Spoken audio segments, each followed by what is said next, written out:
Hai, balik lagi di review Gak Penting Larian Musik. Kali ini gak mau review masker, tapi lebih mau ngasih tips gimana cara beli masker atau bagaimana kiat-kiat membeli masker supaya masker yang diterima adalah masker yang baik dan benar. Yes, kayak yang kita tahu di beberapa waktu lalu pernah sempet viral itu video-video yang pembuatan maskernya nggak higienis, nggak bersih, ruangannya kotor. Dan juga pernah kita lihat juga ada video viral yang di dalam maskernya ada cacingnya kalau nggak salah. Pokoknya ada beberapa video viral yang bikin kita ragu gimana sih cara beli masker yang benar. Dan ini adalah tips-tips untuk membeli masker yang benar. Dan yang pertama adalah, bentar gue inget-inget dulu. Yang pertama adalah pastikan ada nomor Kemenkes atau terdaftar di Kemenkes. Jadi kan banyak masker-masker dan pastikan di tempat kalian, misalnya kalian beli langsung atau kalian beli di marketplace atau dimanapun, itu ada nomor Kemenkesnya gitu yang terdaftar di Kemenkes. Jadi kalau misalnya sudah terdaftar di Kemenkes, dipastikan maskernya harusnya sudah aman. Yang pertama paling nggak untuk digunakan karena terdaftar di Kemenkes. Dan juga nggak tahu ya, kalau kemarin-kemarin sempat ada terdaftar di BNPT, terdaftar punya sertifikat FDA dan lain sebagainya. Tapi yang paling penting adalah terdaftar di Kemenkes maskernya, terdaftar sebagai masker bedah atau terdaftar sebagai masker sehari-hari. Itu adalah tips yang pertama. Jadi perhatikan untuk ada nomor Kemenkesnya. Jangan cuma murah aja, tapi perhatikan juga itu. Yang kedua, selalu cek expired date-nya, karena masker yang bagus, masker yang baik itu selalu mencantumkan kapan tanggal kadaluarsanya dan kapan tanggal diproduksinya. Jadi dari beberapa review kemarin, kalau kalian ingat, di hampir semuanya itu ada mencantumkan tanggal manufaktur atau tanggal produksi dan juga expired date atau tanggal kadaluarsa. Ya itulah pokoknya. Ya, biasanya sih kalau masker itu 5 tahunan kadaluarsanya. Tapi yang kemarin terakhir tuh yang Prima Medix itu cuma 2 tahun. Nggak tahu mana yang bagus. Tapi yang pasti pastiin ada si tanggal kadaluarsanya. Kan kalau yang kalian sempat nonton yang beberapa masker murah nggak ada tanggal kadaluarsanya, jadi kita nggak tahu juga gitu kapan dibuatnya, kapan bisa dipakai, sampai kapan. Jadi yang pertama adalah pastikan nomor Kemenkes ada. Yang kedua adalah pastikan si ada tanggal expired date-nya.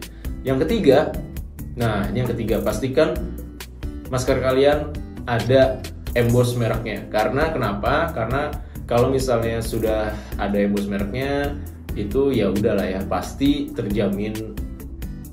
Ya sudah pasti terjamin, bukan artinya yang nggak ada embossnya itu nggak terjamin, tapi yang ada embossnya kita sudah tahu pasti terjamin karena juga diproduksi di ruangan-ruangan yang bersih, karena itu adalah sebuah perusahaan besar, diproduksi dengan cara yang higienis, diproduksi dengan cara yang sehat juga, dikemasnya juga dengan baik, nggak seperti kemarin yang cuma dikemas pakai bungkusan plastik murah atau kayak gimana. Kan pas ngecernya juga kan kita nggak tahu mereka cuci tangan atau enggak.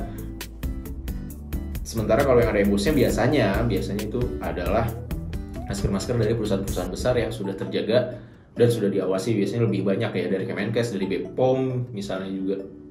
Kenapa BPOM? Kan dia bukan obat dan makanan. Yang keempat, pastikan kalau beli di marketplace, belinya di official store. Kenapa beli di official store? Karena banyak banget terjadi penipuan. Bilangnya maskernya merek ini, bilangnya maskernya merek itu, tapi pas nyampe ternyata bukan, atau misalnya nggak ada embossnya, sementara bilangnya tertulis jual masker Sensi, ternyata yang datang dengan harga murah gitu, ternyata yang datang cuma masker Sensi yang mirip aja, yang dakbil biasanya banyak. Jual masker 3D model Sensi Convex, ternyata yang datang bukan Sensi Convex tapi model yang sejenis kayak gitu. Jadi pastikan kalau kalian beli di marketplace itu belinya di official store atau di mall-mall yang memang sudah terverifikasi sama marketplace-nya atau sama e-commerce-nya. Gitu aja 4 tips beli masker. Semoga 4 tips ini menjadi masukan juga buat kalian, jadi kalian bisa agak lebih tenang dan nyaman ketika mau membeli masker. Belinya dimanapun, pastikan itu ada. Cuma kecuali, kalau yang beli di marketplace, belinya di official store. Kalau yang beli langsung, usahain deh belinya di apotik, karena di apotik itu jual masker. Jadi usahain belinya di situ gitu. Kalau mau beli di jalan-jalan juga nggak apa-apa juga sih, kan terserah kalian juga ya. Ya udah gitu deh pokoknya. Memang sih yang 4 tadi disebutin harga maskernya memang lumayan mahal, cuma untuk kesehatan keluar duit lebih sedikit sih harusnya nggak apa-apa juga ya. Karena toh kalaupun kita sakit, biayanya akan lebih mahal daripada biaya beli maskernya. Jadi mending beli masker yang agak mahal supaya kita nggak sakit. Gitu aja tips, bukan review ya, gitu aja tips ala Rianu Six untuk membeli masker. Jangan lupa untuk selalu menerapkan 5M, menjaga jarak, mencuci tangan, memakai masker, menghindari kerumunan, dan mengurangi mobilitas. Tetap sehat juga, semoga Indonesia cepat terbebas dari pandemi ini. Gue Rianu Six, sampai ketemu di video selanjutnya. Bye-bye.